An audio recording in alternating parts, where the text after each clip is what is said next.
See how they're good for each other? Yeah. So what did you guys do for Christmases? Well, Christmas Unlimited at Christmas Unlimited was... the Chief Theater, or at the, which one was it? I can't remember. I think it was the Chief. What's Yeah. Christmas Unlimited? Well, it was for the poor people. Program for the The kids. underprivileged. Yeah. And it was designed for the kids. Big sack Goodies. Goodies. Candy, little gifts. One toy. It depends on how many kids were in the family. It would be done by the Elks or the big Rotary clubs that they're in the community, and they would they're like donations, and you know how you have these things today for the underprivileged neighborhood kids, ghetto kids and whatnot, where they can go and get backpacks, and the backpacks are filled with school supplies, pencils, racers, rulers, and Big Chief. Remember the Big Chief writing tablets? Yeah, tablets. That type of a thing. But they had, now let's see, there was 3 boys. And so there was 3 toys, real nice toys for it. And he always got the big, good toy. We got the little dinky toys, you know, me and Manuel. And they would probably have 3 pairs of socks.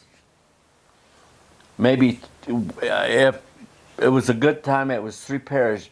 3 pair of underwear, tidy whities, and 1 pair of blue jeans, and maybe a sweater or some kind or something like that. And then a bag of peanuts, a bag of that ribbon candy, you know how the Christmas old ribbon candy, how they do stuff like that. And that's kind of how that was our big deal. Well, I don't really remember a whole lot of We Christmas never had a tree. I don't remember having a tree. Well, you know, we were so poor, we didn't know we were poor. We did our own, but we never went hungry. We were always clean when we went to wherever we went. We were always clean. Mother always had, our hairs were always combed. And all of us had a part. Remember, we all had, Mother used to part our hair and comb it over to the side. You were up like that all the way to almost before you got to high school. For my crew cuts. Yeah, and then Before you went to the crew cuts. when you got into sports. Same with me. Did you have like a pozole or for Christmas? A what? Pozole. No. No. No. The only thing that I remember Mother giving us was called atole. Atole is the blue cornmeal, Mexican cornmeal. You can go to any store and you can if they even cater to the Mexican spices, you know, some stores have a section where you can get all the Mexican chili peppers and all of that. But it's like a cream of wheat. And that's how you ate it. It was hot. She would make it hot and make it like a cream of wheat, and she'd put it actually in a cup, and we would drink it. And basically, it was a morning breakfast thing for us. But other than that, there was no menudo. There was no pozole or anything like that. I don't even know if they made it. I'm sure they did, but we just didn't know about it. Yeah. Wasn't part of our diet. Yeah. Our diet was raw potatoes, carrots, cucumbers. We didn't really get onions. Well, and by Christmas it was pretty much gone anyway. Yeah. Apples, pears, oranges, cherries. Choke cherries. We used to go up to the mountains and pick choke cherries. That was a fun thing because it was an excursion up into the hills, foothills, and the mountains. Your mom would take you? Who? Your mom would take you? No, she was home working or working. Here was the tribal leader right here, and we would just follow him. we'd have 4 or 5 guys, and Henry or JP or whoever it was at the time, and off we'd go. We had bags that we could, put them in. That's capulin. Capulin. Those choke cherries. Yeah. Yeah. And then we didn't know anything about piñons at that time. I don't remember. I don't remember much either. I remember going from Colorado Springs to Albuquerque or Clayton. We'd see the piñon signs, on the side of the road or at a rest stop or a gas station back then. We had to pee or something, so we would see them. What are the piñons?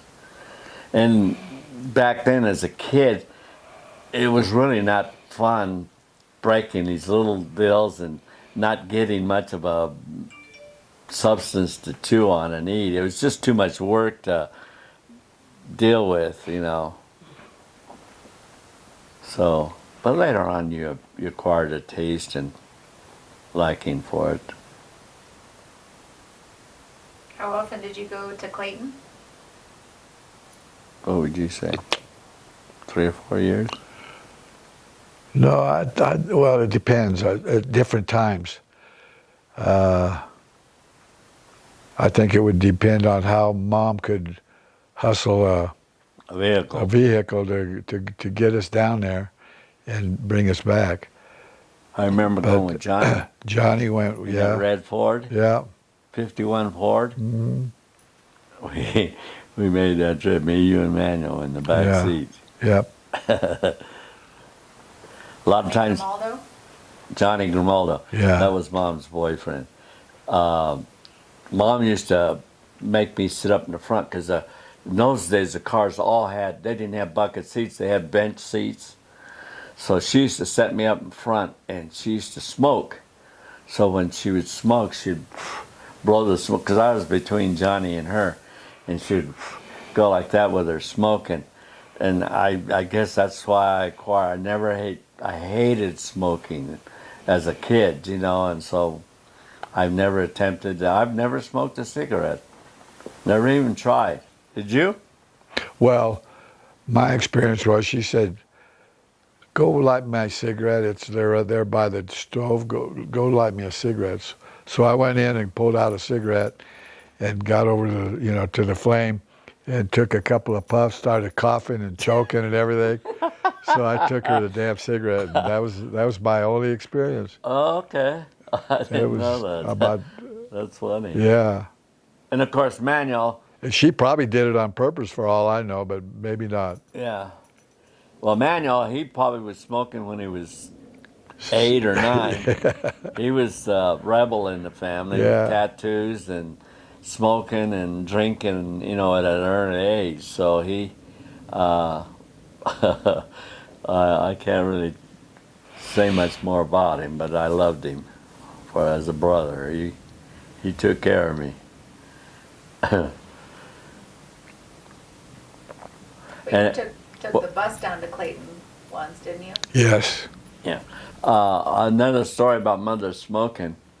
She used to send me, back in the day, the kids could buy cigarettes for their parents. And she used to send me to the store and say, at that time she smoked Pall Malls. And I would say Pall Malls, Pall Malls, Pall Malls, all the way from where we were at the garage, where the house was there, go down the alley, down the street, just across from Sinton's was the store right there. And by the time I got inside the store, I said, "Oh, what kind did she have?" Or, so when get down from me. You're Right in now. trouble. Oh, You're in trouble. Oh, Get down. Good boy. Got you? No. yeah, you come here. Yeah. So what happened at the store? So I'm going to the store, and I walk in the door, and I'm thinking Pall Mall, Pall. Well, at that point I stopped saying it, and so when I got in there, and the guy, he says, "What can I do for you?" And I says, "I'm here to buy cigarettes for my mom." And he says, "Well, what kind?" And I had this blank look on my face, and I couldn't remember Pall Mall. And I says, "Well, where are your cigarettes?" And I went over there, and I seen Philip Morris, I seen Chesterfields, I seen Camels, Camels, and I seen all Lucky of these deals. Strikes, What was? Lucky Strikes. Lucky Strikes. And those were all the cigarettes that they sold at that time. This is in the 50s, middle 50s. And so the guy says, "Well, if you don't know what it was," and I says, I don't see the one that she had in there. And I think Pall Malls was just coming onto the scene at that time, so they really weren't real popular. So he says to me, he says, "Okay, go back home, have your mom write on a piece of paper what the name of the cigarettes." And I says, "I'll get them for you." And because I had the money and everything for them, and so I'd go back to the store with the little note saying Pall Malls, and he says, and so after that he kind of knew who I was. So when I went, he knew what kind of cigarette, because it was always the same kind, Pall Malls, and so they were for my mother, and he knew mother. But excuse me, I was the one that went to get her cigarettes for her. Now you had another question. Oh, it was about going to Clayton. Okay, on the bus. I don't remember that. I do. I don't remember the details, but I remember Yeah.